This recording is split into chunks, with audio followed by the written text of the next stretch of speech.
guys, it's Julie Spencer, author of the Buxton Peak series. I'm recording this video as part of my Read to Me video series, and I hope that you had a chance to listen to or watch or read the first book in this series, which is Buxton Peak, Who is Ian Taylor, book 1. Worth reading before doing book 2. It's awesome. I will hopefully be able to have enough information in book 2 that if you haven't had a chance to read book 1, that you'll still be able to follow it. But we're going to be reading book 2, which is called Center Stage. And then after that, we have book 3, which is called Buxton Peak, book 3, The End of the Beginning. And then also just recently wrote the prequel to the Buxton Peak series, which is called Buxton Peak, The Early Years. So that's when the guys were younger.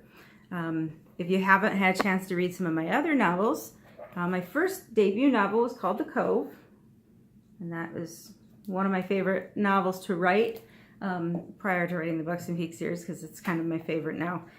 Especially Buxton Peak, The Early Years is probably my favorite book that I've ever written. The other one that I have published is The Man in the Yellow Jaguar, if you can see that. Okay.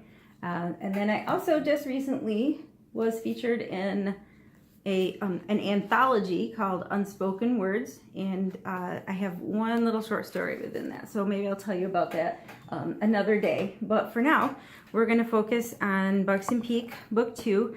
Before I go any further, I should remind you, if you haven't had a chance to watch the first book in the series, that this video series is actually dedicated to my friend Leslie, who has been blind since birth, and I can't sit her down and read to her in person because she lives on the other side of the country. So this is my way of reading to her, which is why I call it the Read to Me video series. But I hope that anybody who just wants to be able to hear a good story, or who is a member of the visually impaired community, that you'll be able to enjoy reading these also. And I hope that if you like this, that you will share it on social media, share it with people who are visually impaired so they can have a chance to hear this and listen to it and hear all about my books. Anyway, if you do like this video, I'd love it if you'd subscribe to my channel and hit like, thumbs up, and share it on social media. So with no further ado, let's get started into Buxton Peak, book 2, Center Stage, and we will start at chapter 1. I should tell you this dedication, Buxton Peak Book 2 Center Stage is dedicated to all who have braved their fears and allowed the world to see them for who they really are. And Ian Taylor, I have a quote here from Ian Taylor, who's the main character. He says, "Can I introduce you to the world?" So, on that note, let's introduce you all to chapter 1, and it is called Interviews and French Fries. Okay, chapter 1. Interviews and French fries. She found me, Megan thought. Megan resisted the urge to bolt back out the door. Not even lunch at McDonald's was safe. Stacy Smith doesn't even know what I look like, she thought. I could walk right past her and she won't recognize me. But I will not be afraid in my own hometown. It was only a matter of time. It was surprising the blogger hadn't found her sooner. Thanks to a perceptive clerk at a gas station in northern Michigan, Stacy now knew Megan's last name. Well, her maiden name.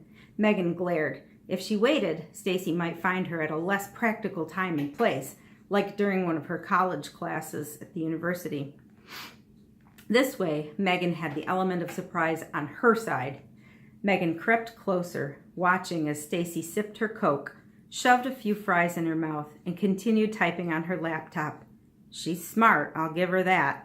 She must be obsessed with my husband and his band to be searching for me this long. It's ridiculous. Stacy finally looked up from her typing as Megan stood in front of the chair on the opposite side of her table. The confusion on her face was vindicating. Megan felt the corner of her lip twitch and almost smiled at Stacy's snippy comment. "Can I help you? I believe you know my husband." Megan spoke quietly and confidently. "Look, I'm not from around here," Stacy said. "I don't know who you are or who your husband is. I'm just trying to get a little work done, so if you'll excuse me." Megan didn't leave, but instead slowly sank into the chair opposite Stacy. You honestly don't know who I am? Megan asked. Stacy shrugged her shoulders and took an exasperated sigh, shaking her head. Why are you here? To eat? Stacy stated the obvious and held up her Coke. Why are you in Mount Pleasant, Michigan? Megan clarified. Stacy's eyes widened, but she shook her head. She looked Megan up and down, and Megan felt frumpy in her sweater and faded blue jeans. Her long brown hair she'd hastily swept into a sloppy ponytail suddenly felt too casual, even for McDonald's. She gathered courage and whispered confirmation. I'm Megan. No way. Megan sat up a little straighter and tried to keep the hurt from showing. Stacy, like most other people who saw her with Ian Taylor, probably didn't think she was good enough, pretty enough, or popular enough for him. It almost brought tears to her eyes, but she reminded herself that Ian loved her, and it didn't matter what the rest of the world thought. I thought you guys broke up. That's not what Ian said at his press conference. He said I was no longer his girlfriend. There's a difference. Because you got married. Realization showed on Stacy's countenance. I should have known. Yeah, I'm really surprised you didn't figure it out. You figured everything else out. You were spot on. Everything you wrote about was correct. It was a little creepy. You'd make a good private investigator. Why, thank you. Stacy sat up a little straighter, clearly enjoying the recognition. How did you figure it out? Megan couldn't help satisfy her curiosity. I'm just really good at doing research.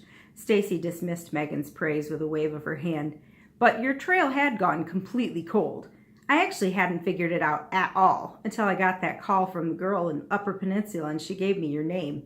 From there, it wasn't difficult to narrow it down to the central Michigan area because there are about 1 million Muggenbergs in the general vicinity. I wasn't sure how I was going to get through all of them to hunt you down.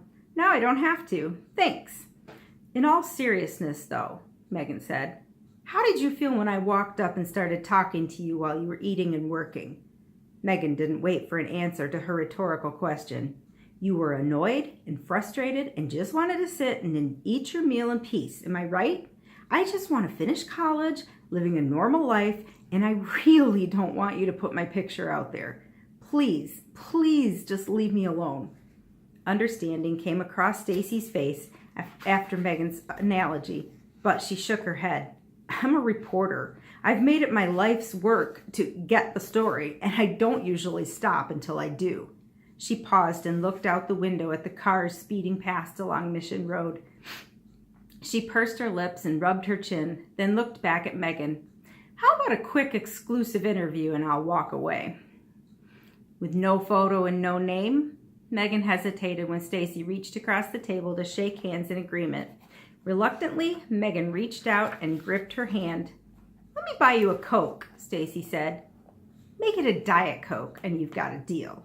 Megan smiled back at her. With any luck, she might come out of this mess with a new friend. Okay, we're going to press stop and we're going to work on the next video. So if you will give it a thumbs up, subscribe to my channel, and like this video and share it on social media, I would really appreciate it. In just a couple minutes, you will be able to enjoy the next part of Chapter 1.